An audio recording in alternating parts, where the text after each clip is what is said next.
Faster than a speeding bullet. More powerful than a locomotive. Able to leap tall buildings at a single bound.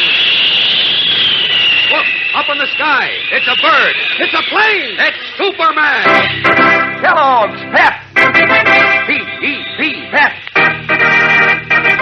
Kellogg's Pep, the Sunshine Cereal, presents The Adventures of Superman.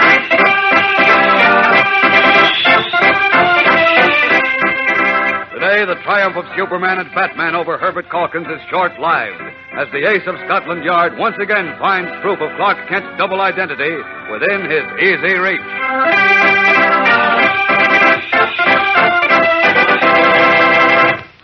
After many years of research which convinced him that Clark Kent and Superman were one and the same person, Herbert Calkins, Scotland Yard's most celebrated detective, came to the United States to prove his theory.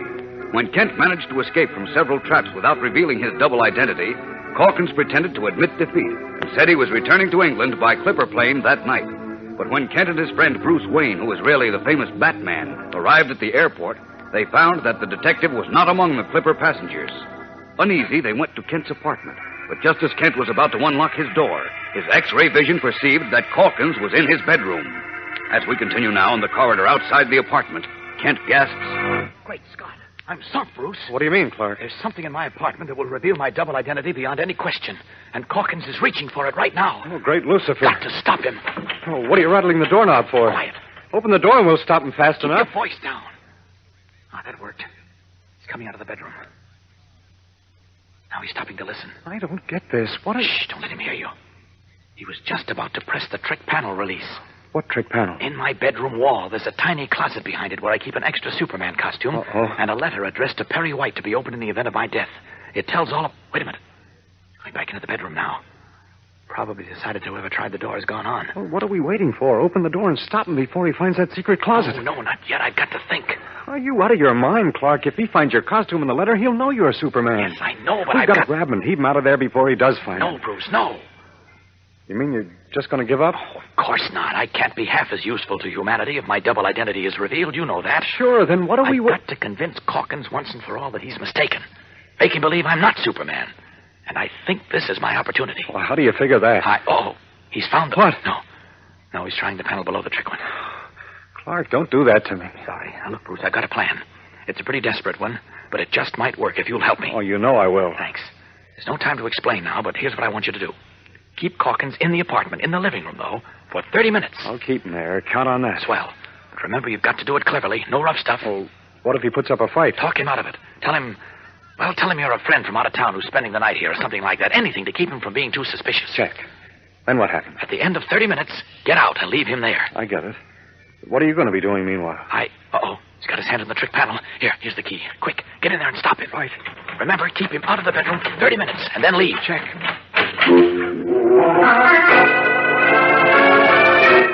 As Bruce Wayne steps into the apartment, Clark Kent swiftly resumes his true identity of Superman, leaps through the open corridor window, and sweeps around the building to his own sixth-floor bedroom window.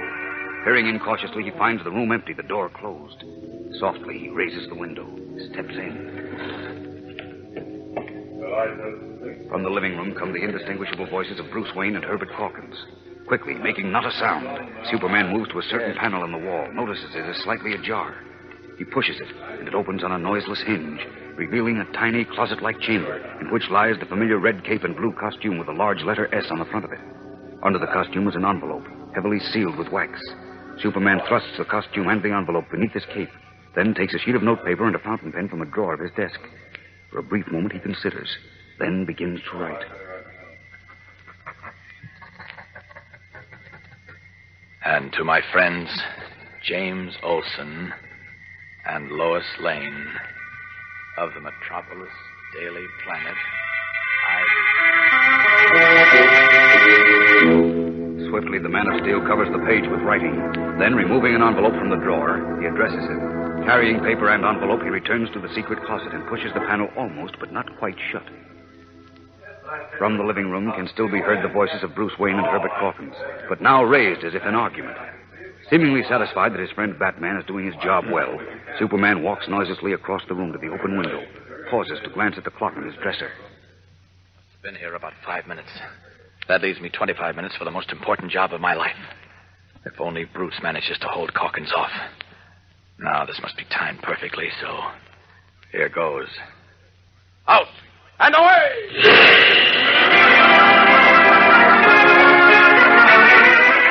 Leaping out into the night sky, Superman streaks upward like a rocket.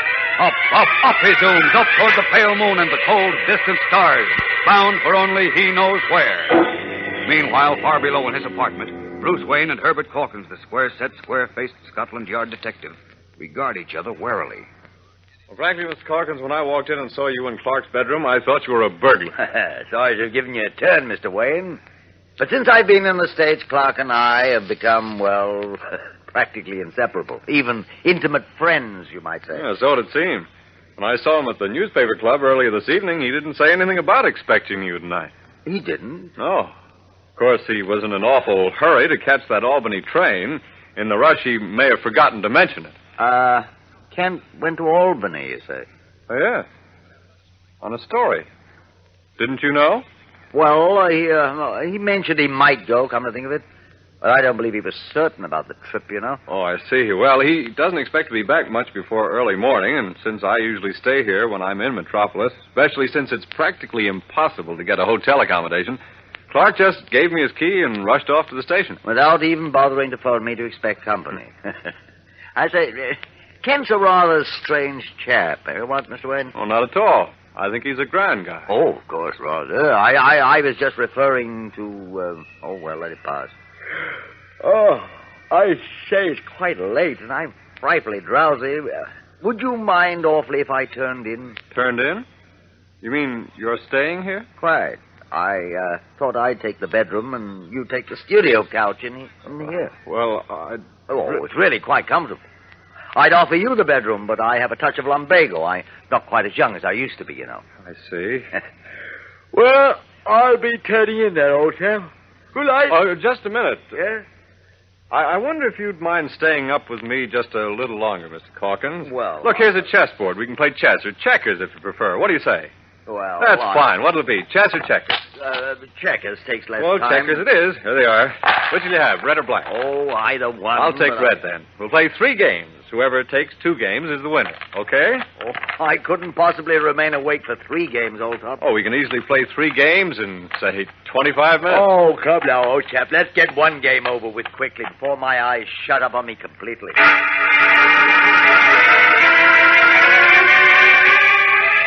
Desperately conscious that he must somehow keep the shrewd detective away from Superman's bedroom for almost 25 minutes, while the Man of Steel is away in his mysterious mission, Bruce Wayne begins a checker game with Herbert Calkins. We'll return in a moment for the tense climax of today's episode. So stand by. Pretending to think deeply and taking a long time between moves, Bruce Wayne, who is actually Batman, is trying to make his checker game with Herbert Calkins last for 25 minutes to fulfill the time limit set by Superman for the execution of his mysterious mission. But after 10 minutes, the detective, feigning sleepiness, has become impatient. I say, Mr. Wayne, you're the slowest player I've ever seen. Yes, I am pretty slow, I guess. I like to think out my moves. Well, if we must finish the game, I'll need a spot of tea, by Jove. Oh, that's a good idea. I can go for some tea myself. Clark has all the makings here. I'll boil the water. If you don't mind, old chap, I'll attend to it. No offense, you know, but you Americans really don't understand how to brew tea properly. I'll be back directly.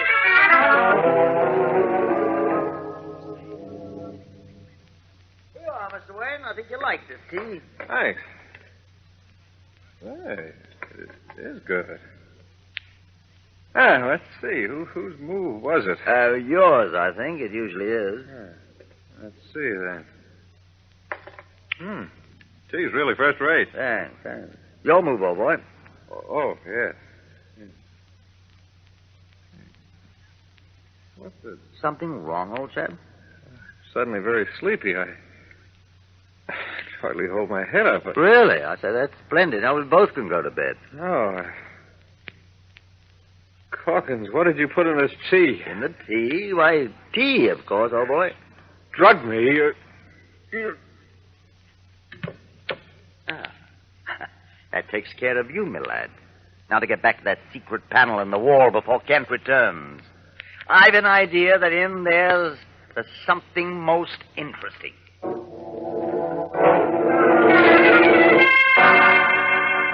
Stepping away from the table over which Bruce Wayne sprawls unconscious, Herbert Calkins moves quickly to the closed door of Clark Kent's bedroom and opens it.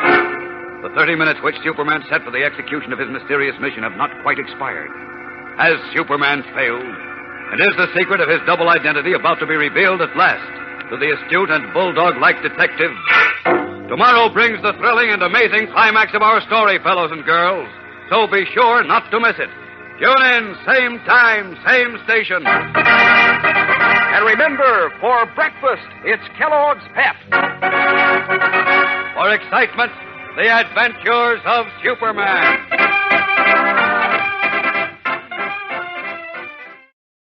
The adventures of Superman.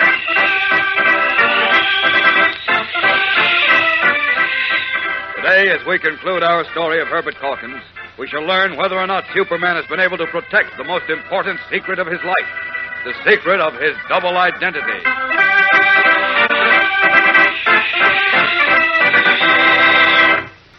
After much exercise of his wits and great powers to prevent Herbert Calkins, famous ex-Scotland Yard detective, from proving a conviction that Clark Kent and Superman are one, Kent grew tired of inventing ruse after ruse.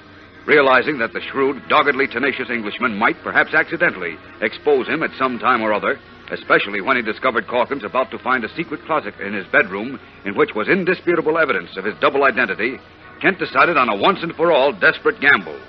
Enlisting the aid of Bruce Wayne, who was really the famous Batman, he sent him into the apartment with orders to keep Calkins away from the secret closet. Then, as Superman, he streaked away on a secret mission. In a last-ditch attempt to keep Calkins out of Kent's bedroom, Wayne fast-talked the detective into playing a game of checkers, during which the Englishman brewed and served tea. Suddenly, Wayne's eyes grew heavy. His head drooped. And before losing consciousness, he gasped. Calkins, the tea. What did you put in this tea? Why, tea, of course, old boy. No, you drugged me. You... Oh, sorry, old man, but I had to do it, you know. Had an idea you were deliberately stalling me, and I must have a look at what's behind the secret panel in that bedroom before Kent returns. Pleasant dreams.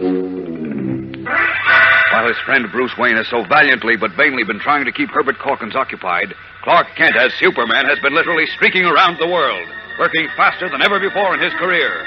Holding a sheet of paper and an envelope in his hand, he went rocketing first to the North Pole. Wow, it's cold. Bitter cold. Almost too cold even for me. But if my idea works on Calkins, it'll be well worth it. Well, I guess this paper and envelope have been exposed to the sub-zero temperature long enough. Now for a few minutes of the other extreme. Away!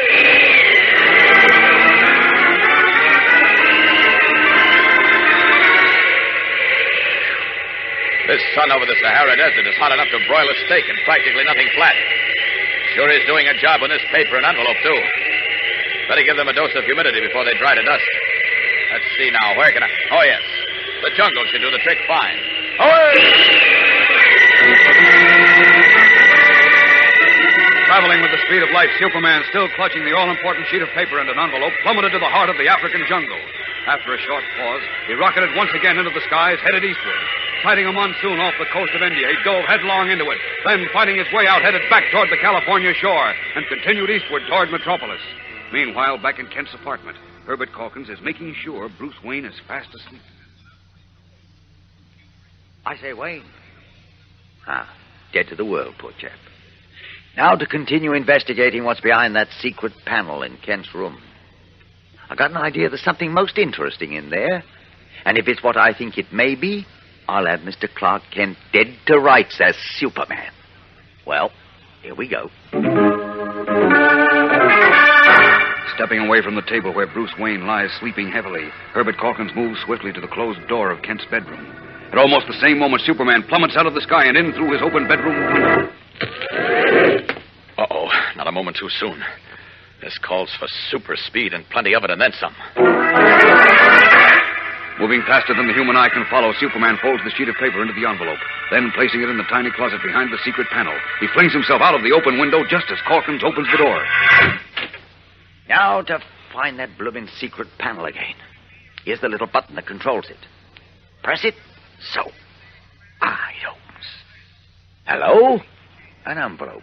Let's see what's in it. To whom it may concern, I, Clark Kent, being A Superman hiding on a ledge outside the window watches him. The former Scotland Yard ace detective slowly reads what has been written on the paper. Then, shaking his head, he replaces it in the secret closet, closes the panel, and leaves Kent's apartment. A short time later, Superman, again in his guise as Clark Kent, has succeeded in awakening his drugged friend. Imagine me, Batman, letting that gumshoe slip knockout drops into my tea under my very nose. Oh, relax, Bruce. You couldn't help it. Besides, everything's worked out fine. Well, what do you mean? I think Mr. Calkins is now out of my hair for good, Bruce. Well, what makes you think so? Because of Clark Kent's will, which I made out this evening and placed in the secret closet just in time. A will bequeathing my few possessions to Jim, Lois, and Mr. White, and my library to Superman. To Superman? Right. If I were Superman, I would hardly leave my library to myself, would I? No, of course not. And I dated the will 1940. 6 years ago. That was long before I ever heard of friend Calkins. Oh, Clark, I thought you were smarter than that. Calkins is a top-notch detective. Well? He could tell from the condition of the ink and paper that the will wasn't made out 6 years ago. Ah, but it looks as if it were. You see, I exposed it to an aging process. What are you talking about? I exposed the will first to the freezing temperature of the North Pole, the hot and humid air of the African jungles, a monsoon I found off India, and to the dry baking heat of the Sahara Desert. Great Lucifer. All that and back here in time to plan it for Calkins in half an hour? Well, I can move pretty fast when I have to. Oh, you sure can. But how about Calkins? Was he fooled? Well, he certainly acted as if he were. I was watching him from outside the window and saw his eyes practically pop out of his head when he read it. Then he examined it for a long time, shaking his head all the while. Finally, he said, "Curses, by Jove, I was fooled." Something like that. Then he walked back into the living room, picked up his derby and umbrella, Darby, that is, stepped over your unconscious legs. Oh, don't remind me of that. And walked out of my apartment and out of my life, I hope. Oh, Clark, I've got to hand it to you. Say, if only I could have seen his face when he read that will. He was so sure you were Superman. If only he knew how right he is. Well, all's well that ends well. Yeah. So, oh, excuse me, Bruce. That's my doorbell. Maybe it's Calkins come back to apologize. Oh, what is... Yes? You Mr. Kent? That's right. Special messenger service. I got this letter for you. Sign here, please. Oh, okay. Thank you. Good night, sir. Good night. Well, I wonder who this is from. Maybe from Superman telling you to keep your old library. It might be. Bruce, Yeah? it's from Calkins. It is? Yes, listen. Dear Mr. Kent, first off, I wish you'd convey my apologies to your friend Mr. Wayne for my rather hasty and unsportsmanlike conduct tonight. Not a bad invitation. Thanks. I might add, however, that the drug is entirely harmless. Thanks for nothing. I must apologize, too, for all the inconvenience I caused you. But in 30 years at Scotland Yard, I have never failed to get my man, and my pride would not permit me to fail on my greatest case. Well, he failed this time. Thank heavens. Listen, now that my mission has been completed successfully... Successfully? Hey, that's funny. Now that my mission has been completed successfully, I'm returning to England. Believe me, sir, your most respectful and devoted servant, Herbert Archibald Calkins. Clark, what does he mean by saying his mission is successfully completed? I don't know. I can't understand it, Bruce. Apparently that will gag didn't fool him after all. I was sure it did. Well, it couldn't have, though. Great Lucifer, what do we do now? If he publishes his book proving that you're Superman... No, he can't. He mustn't. Come on, Bruce. We've got to find Mr. Calkins, and fast. Get into your Batman costume. Again, deeply alarmed, Clark Kent and Bruce Wayne resume their identities of Superman and Batman and dash out to hunt for Calkins. We'll return in a moment for the exciting climax of today's episode. So stand by. You know, gang, this week's pet dish of the week sure is going great guns. Maybe that's because it's a blueberry bullseye. Yes, sir, the dish of the week is blueberry bullseye. And is it a whiz-bang breakfast treat? Now, here's how you line up this tasty target. Start with your regular serving of Kellogg's Pep, the Sunshine cereal. Heap a mound of juicy, fresh blueberries, slap bang in the center. Add cool milk and sugar, and then fire away. Your blueberry bullseye is right in range. And let me just say, those crisp, delicate flakes of Pep, teamed up with fresh, juicy berries, are sure lure for your taste. Why, if you've been around from here to there, you found that Pep always hits the mark with its right slick sunshine flavor. Always tastes so super that, well, you can't wait to polish off every last spoonful in your bowl. And you know, these days especially, that's definitely the right angle. Because nowadays, the cereal grains are being sent to give their swell grain nourishment to fellows and girls overseas. Remember, when Mom brings Kellogg's Pep home from the grocer's, make sure there's no waste at your house. If you pour your own Pep, pour it carefully and eat up every bit you pour out. Pass the word along to the rest of your family, too. Make it a habit to eat all your Pep. Don't waste it. Superman and Batman have trailed Herbert Calkins, the Scotland Yard detective, to his hotel, to the home of the British consul, to a restaurant, to a steamship representative at another hotel. And now, at 8 o'clock in the morning, once more in their guises of Clark Kent and Bruce Wayne, have just arrived at a pier on the waterfront where a large steamer is preparing to hoist its anchor. At the foot of the gangplank, his derby hat squarely on his head, his rolled umbrella firmly in his hand, they find Mr. Herbert Calkins. I say, it's jolly nice of you chaps to come down to see me off. Oh, never mind that, Mr. Calkins. Tell me what you meant in your letter about your case being successfully completed. Yes, what do you mean by successfully? Oh, so it is. Everything is completely satisfactory. What do you mean? Well, I discovered to my utter satisfaction that you are not Superman. Oh, you mean that... I mean that successfully completed my case, by Jove. Hi, all right. Oh, I'd say they're about to raise the blooming gangplank. Cheerio, you chaps. Cheerio. If ever you're in London, be sure to look me up. You bet we will.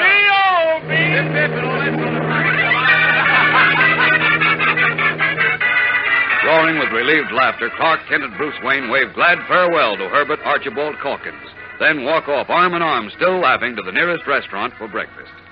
A short time later, still chuckling, Kent enters the strangely quiet city room of the Daily Planet, stopped short as Beanie Martin, the copy boy, rushes at him.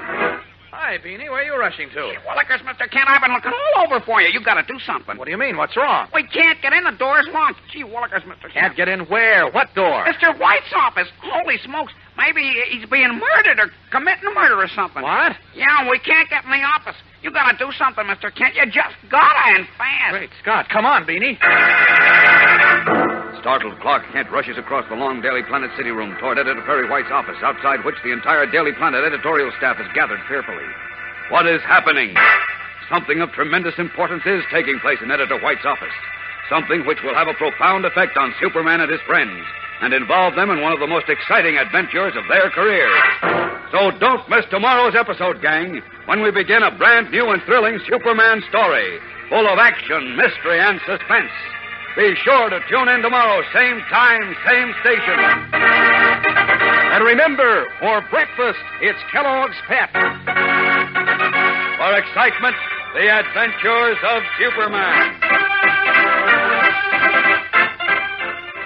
Superman is a copyrighted feature appearing in Superman DC comic magazines and is brought to you Monday through Friday at the same time by Kellogg's Pep, the Sunshine Cereal.